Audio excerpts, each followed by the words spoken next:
Hello बच्चों, class 12th में Kirchhoff के नियम को एक उदाहरण के द्वारा समझा रहा हूँ। ध्यान से समझना है। एक उदाहरण के द्वारा देखो, ध्यान रखना। कितने सेल ले रखे हैं इसमें? दो, एक तो E1 और एक E2। इससे प्लस से धारा निकल रही है I1, ठीक है। इससे धारा निकल रही है I2। अब मैं ऊपर वाला बंद लूप ले रहा हूँ। कौन सा बंद लूप ले रहा हूँ? ADCBA। बंद लूप कौन सा है? ADCBA। ध्यान रखना, ये बंद लूप होना चाहिए पूरा, ठीक है। अब इस पे किरचॉफ का दूसरा नियम लगाते हैं।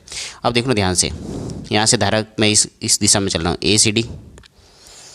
अब D से C की तरफ जा रहा हूँ, तो ध्यान रखना ये प्लस से माइनस की तरफ जा रहा हूँ, तो ये सेल का विद्युत वाहक बल किस में आएगा? माइनस में, -E2। अब मैं इधर चल रहा हूँ, तो धारा की विपरीत दिशा में चल रहा हूँ। धारा इधर आ रही है I2, मैं इधर जा रहा हूँ, तो ये इसका जो विद्युत वाहक बल होगा विभवांतर, वो किस में आएगा? माइनस में। तो -I2R2, ठीक है। फिर मैं इधर चल रहा हूँ, तो ये धारा की दिशा में चल रहा हूँ, तो ये किस में आएगा? प्लस में। तो +I1R1, ठीक है। माइनस से प्लस की तरफ जा रहा हूँ, किस में आएगा? प्लस में।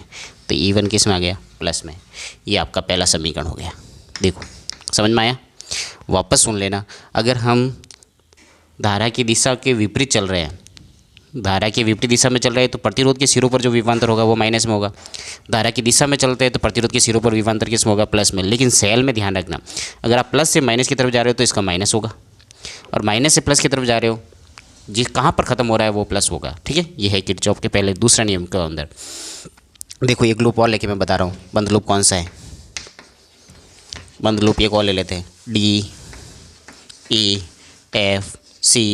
DEFCD। देखो इसको मैं आपको बता देता हूँ। देखो यहाँ पर धारा कौन सी आ रही है? I3। कौन सी आ रही है? I3। मैं धारा की दिशा में चल रहा हूँ, तो इसके प्रतिरोध के सिरों पर जो विभवांतर होगा वो किस में होगा? प्लस में। तो I3R3। धारा की दिशा में चलता हुआ जा रहा हूँ, फिर मैंने यहाँ से यहाँ आया है, ठीक है। C से D की तरफ जा रहा हूँ, तो धारा की दिशा में चल रहा हूँ, तो ये किस में होगा? प्लस में। तो +I2R2 बराबर सेल का विद्युत वाहक बल किस में होगा? प्लस में या माइनस से? देखो माइनस से प्लस की तरफ जा रहा हूँ, माइनस से प्लस, तो ये किस में होगा? प्लस में, ठीक है।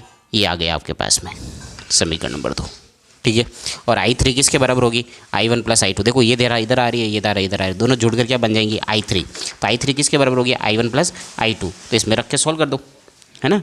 तो ये ध्यान रखना, ये है किरचॉफ के दूसरे नियम का उपयोग कैसे करते हैं किसी एग्जाम्पल में, है ना।